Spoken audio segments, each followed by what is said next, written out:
Hey guys, thanks for watching. Please make sure to subscribe to our YouTube channel and all our social media platforms at Phenoboxing. You can follow my personal social media at Adriana_sports. Enjoy. And the two gentlemen sitting beside me, obviously headlined will be the WBO Featherweight Championship of the World.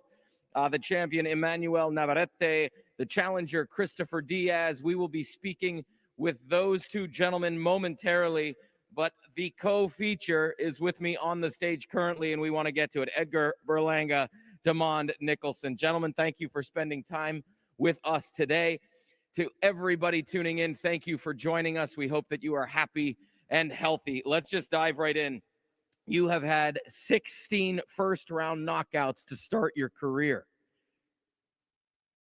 Nobody's ever talked about this. No, it's, it just seems to be a thing that just carries on. I'm trying to make a joke that's not very funny, but you've had 16 fights, 16 first-round knockouts. Talk to me about that a little bit. I mean, it's hard work. At the end of the day, it's hard work. It's all the years that I done put in work into my boxing career. I've been boxing for 16 years. I've been all around the world. I got the most experience I've gotten since an amateur, and now as a pro. But for me, it's just hard work. Like I said, I go in there poised, using my jab, and just work off everything. And if the knockout comes, it comes. These knockouts have been garnering a lot of attention. And your circle that we see on social media, you're hanging out with Fat Joe, Lil Wayne, who else I write down here, Snoop Dogg. How do you keep yourself grounded to focus at the task at hand and not be continually distracted by that circle? I mean, it's cool, to be around that. But like I always say to everybody, but winning, all that comes. The fame, the money, everything. When you're winning and if you're doing what I'm doing, all that's gonna come. So I don't really pay mind to that. It's cool to have that to build the brand. You build the brand, you build the image, and that's how you make more money. But at the end of the day, boxing is my number one priority. You know what I'm saying? And you got to win at the end of the day. I'm going to just take a look over here real quick. Demond, thank you so much for being here. You're hearing this and you've been witnessing this. Your microphone on, you're good to go? Yeah. Hello? Yeah, there you go.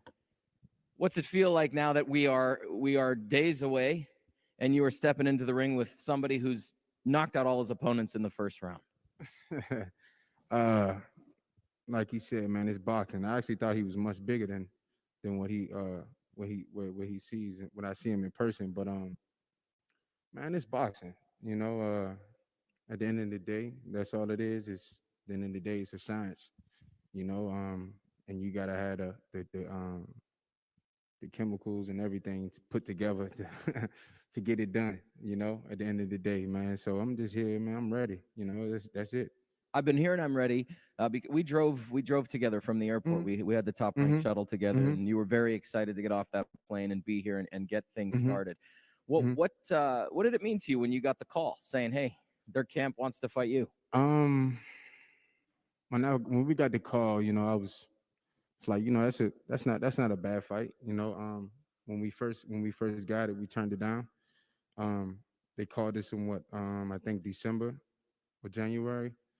We turned it down. They didn't offer the money that we wanted, and then they called us back, and we came to a final conclusion, and the fight is happening.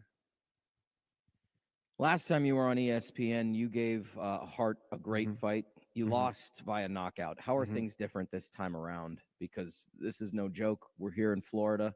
It is going to be a battle. I'm excited for it. I know you're excited because I'm just trying to get back to that moment when I first met you in the van, man. You guys were jamming in the van. You're having a good time. You were excited to be here. I see your camp.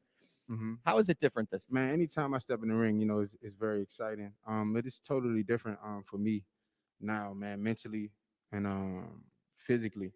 I'm not in the same place I was 3 years ago. Financially and everything, man, I was fighting some hard demons, that I pushed away and pushed to the side, overcame, and now, man, it's time to work. It's time to shine. Coming back to you, what is it about his side, his camp, that this is the right fight for you guys? Because this was your call. I mean, we was looking for bigger dogs, especially for the June fight, Puerto Rican Day weekend. We was looking at calling me a big dog. So, so, but he's the right fight. At the end of the day, we building something here. You know what I'm saying? And it's brick by brick. Rome wasn't built in a day.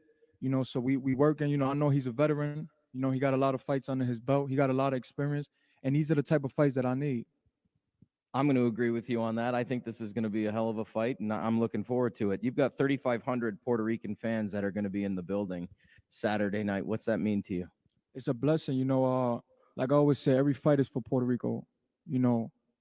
That's an island that haven't had a world champion in a very long time, and a superstar world champion in a very long time. So for me, it's gonna be electrifying. I'm ready to tear the roof off. It's gonna be a good night Saturday.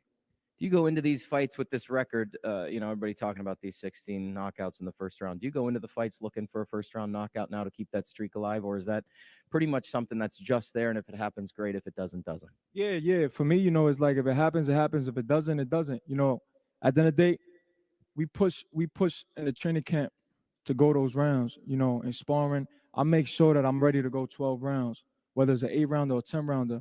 And that's the mindset you gotta have because there's killers out there. So you got to train for that. You got to be on top. And when you're on top and you're a target, everybody wants you. Everybody want to take your head off. So you got to be 100% prepared. We in camp and I push myself to the limit each and every time. What do you see over here that you can exploit Saturday night? I mean, it's going to be fireworks. For me, like I always say, each and every fight, get your popcorn ready because it's going to be fireworks. Same thing to you, man. What can we expect Saturday night? You know what you're getting over here. There's not a lot of tape. 16 fights, and they all ended in the first round. Man, boxing lesson. That's it. He's a young kid, growing still. He has a lot to learn, and he's gonna learn it. He just have to understand. These are the fights that you have to take. To get to that next level. So it's just gonna be a boxing lesson. That's it, man. That's all I can tell you. And that's it. He says it's gonna be fireworks. Hey, you could. I don't play with fireworks, man. I just went to the gun range the other day, man. So it's cool. But a boxing lesson, that's what it is. Well, guys, thank you so much for your time. I'm gonna have you place your microphones on your stools behind you.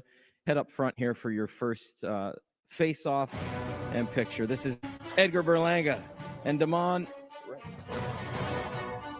Edgar Berlanga, Nicholson. Edgar Berlanga 16-0 with 16 first-round knockouts. Nicholson 3-1 with 20 knockouts. This bout is scheduled for 8 rounds in the super middleweight division. We're going to take a few photos here, and then we're going to bring our main event to the stage.